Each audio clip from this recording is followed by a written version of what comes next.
Welcome back. Joining me now are Sean Kelly and Nick Mankoci. And guys, after a tie on Friday night, the Cats fell 5-0 on Saturday. What happened out there? Well, this is Northern's first time playing against Bemidji State, and Bemidji State in their program's history has over 13 titles through the ranks, and including a Frozen Four appearance last year. So with that being said, this was a very difficult matchup for the Cats. And NMU came out, and they had trouble passing the puck, breaking out the zone, getting into the neutral zone, and establishing a offensive presence in the offensive zone. And then also combine that with a depleted defensive core for the weekend. Brian Stewart led in 4 goals on 16 shots on Saturday evening. Must definitely have to say defensive breakdowns is what cost them the whole series. You can't give pucks away the way they did. And they took bad penalties as well. Hitting from behind, tripping penalties, you can't do that. To go on what Sean just said here, goaltending, Brian Stewart's goals against average 4.30, save percentage 0.85. You can't have that. You have to play better, or you have to do better with goaltending. Well, guys, the Cats were missing a few players this weekend, including Eric Gustafson for both games.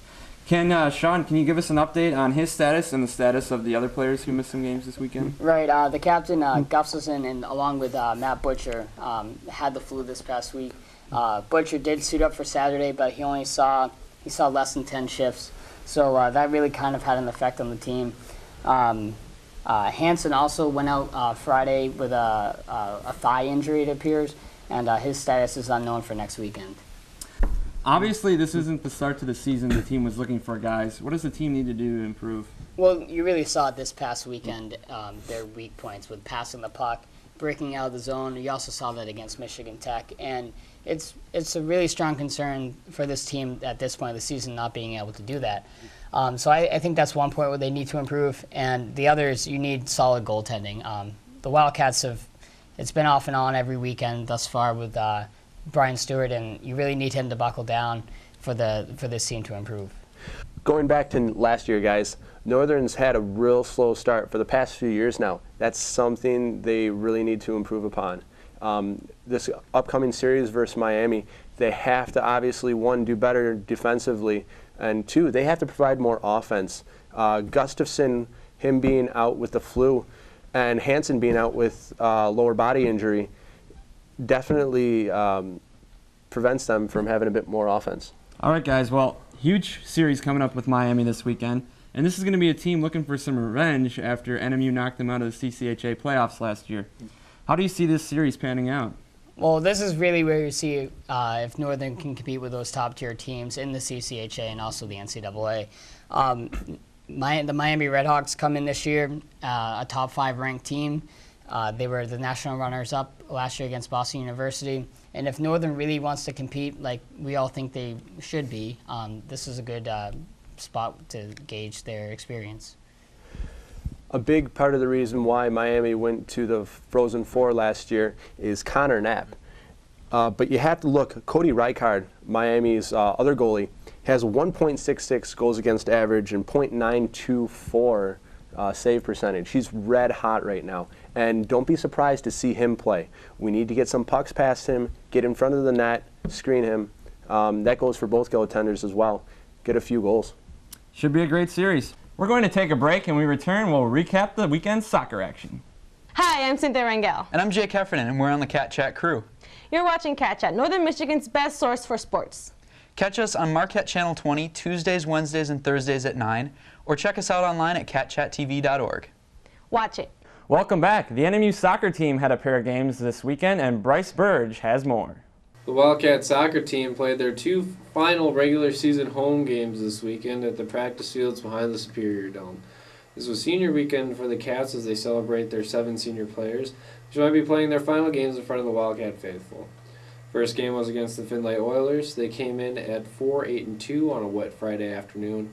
Both teams had many scoring opportunities, but the Cats won 2-0 with goals by Ashley DeKaiser and Dana Stevens. The Sunday matchup for NMU was against the Tiffin Dragons, who were 6-5-2. It was a very physical, hard-hitting game, and the Wildcat offense was putting the pressure on in the first half with some strong corner kicks and their ball control style of offense. However, Tiffin drew blood first on a corner kick at 34-29 and kept the 1-0 lead for the rest of the game. The Wildcat defense played strong today and kept the Wildcats in it for all of the game, but the physical play of the Dragons was just too much for a ball control style team like the Wildcats. However, that physical play sometimes went too far, leaving some serious injuries on the Wildcat roster. Both Carrie Buckle and Becky Schmidt went down in the loss after some really unnecessary hits that don't belong in a soccer game. I'm here with Emily Lockery and Joanna Killinen, seniors on the NMU soccer team. It was a tough loss today. What can you tell me about it? I think we're disappointed in the loss. I mean, we could have moved up a spot in the GLIAC, so it's a bummer that we couldn't win today. I think we played it better than we did last time, so at least that was better. That's good. Now that one goal that happened, that was kind of on a fluke play off a corner or kick. Can you explain what happened from your point on the field? It was definitely some miscommunication. So I don't know if somebody else was expecting to go for it. I'm not exactly sure. I think I just think miscommunication. It was miscommunication. And a good ball placement, I think, by her. I don't know how many people really score off corners like that, but Yeah. I think it caught us off guard. That's for sure. All right. This is your last home game right now. There's a chance that a playoff game might be held here.